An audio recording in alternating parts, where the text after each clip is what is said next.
Our next reader is a very special human being. He's an old friend. My God, we've known each other, what, 12 years maybe? Something like that. This is the founder of CAPS, another lethally powerful assemblage of talent. And, well, what can I say? It gives me great pleasure to introduce Jim Eve. Please, sir. You do. Short and sweet. Good evening, everyone. Good evening. I'm actually glad to be here. This is the first time in a while that I've been back to the Howland Cultural Center. And for me, this is where the whole poetry scene that I created started. And it wasn't so much that I created, but all the people who were out there writing got involved and put their blood, sweat, and tears into helping make CAPS a very large program. I'm going to read a few things, and I don't know how many. What's the limit here? Okay. I don't do a lot of explanation of my poems because half the time what I'm explaining is not what the poem is about. So, first poem is Who Am I? The crossroad that is love, hate, pride, and respect has no guardian, no crossing guard, no traffic light, no caution sign, no stop sign. One enters at their own risk. This intersection is turbulent and crowded with people trying to find their way to a reasonable life. Scattered piles of bodies of those who took the wrong turn make entry hazardous. Those unprepared to cross have no idea that love is a road contained in a maze. Anyone traveling it will constantly wonder, where am I? Roadkill litters hate's road of damnation. Pride is a road that leads to a self-centered cul-de-sac. Respect is a road whose destination is uncertain. I navigated this crossroad once, only to find I didn't recognize myself after passing through it.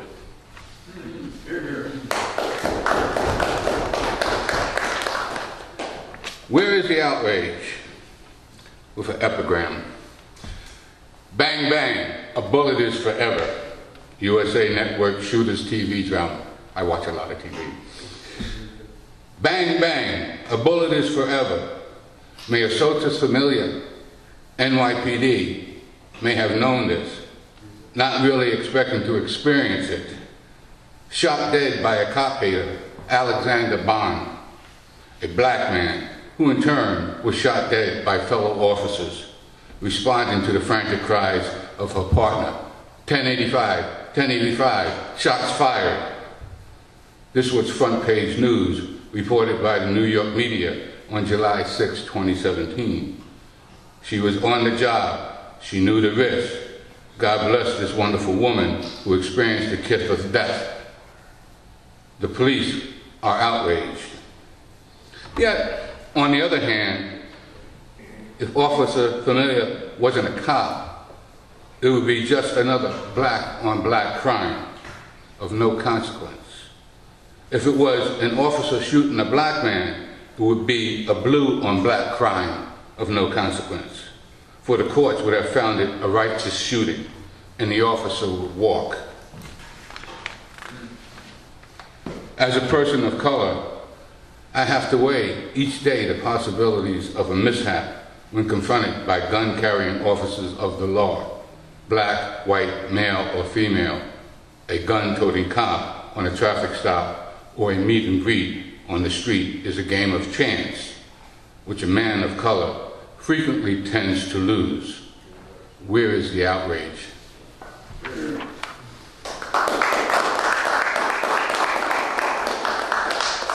This particular one I will give you a little explanation because it was written to go along with a portrait that was in the studio, the Roost studio where CAPS is held.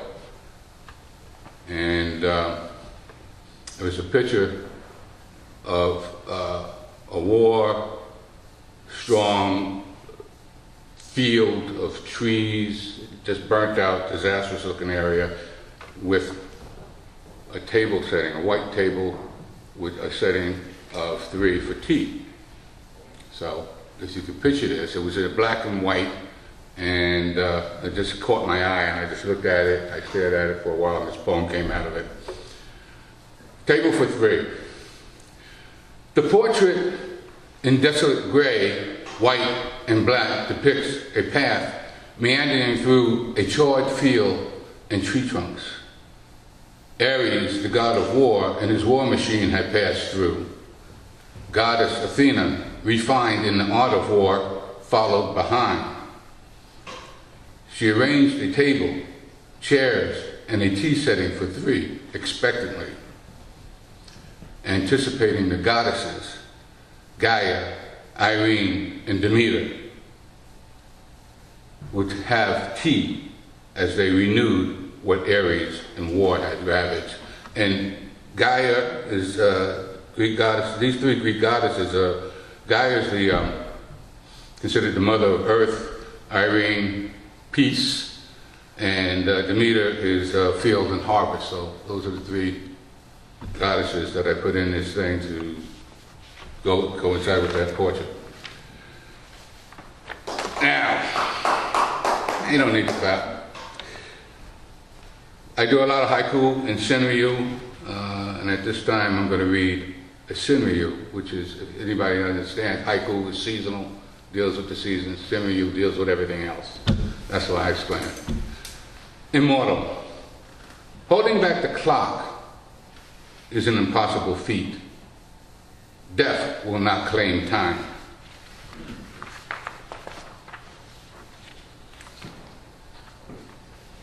Silent alarm.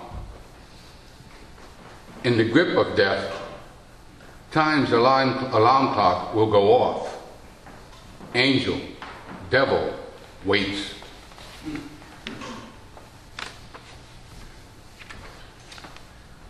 Impressionism question. And I don't like this title, so I'm going to be thinking about this for a while now. Monet depicts life through paintings of color and light. A poet paints portraits in the light of realism, scribing words at times off color. Is he not too an impressionist? And my last one is No Repeat America. I am an American, one of color. My roots cover several countries where travesties and injustices have thrived.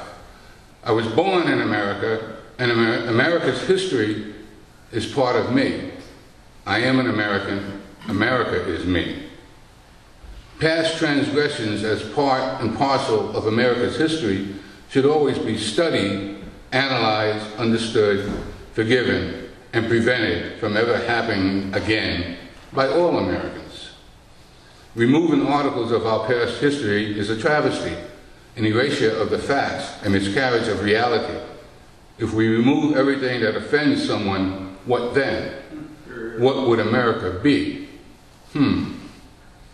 This country, built by immigrants on lands taken from America's native people, is quilted with violence and injustices from its birth to what it has grown to be today. The facts are irreversible. The presentation of the facts at times questionable, but what one takes away from them is purely individual and varied. America will always be a diverse country. Its existence is predicated on that. Her history will always reflect that. Pray that it will never be repeated. Thank you very much.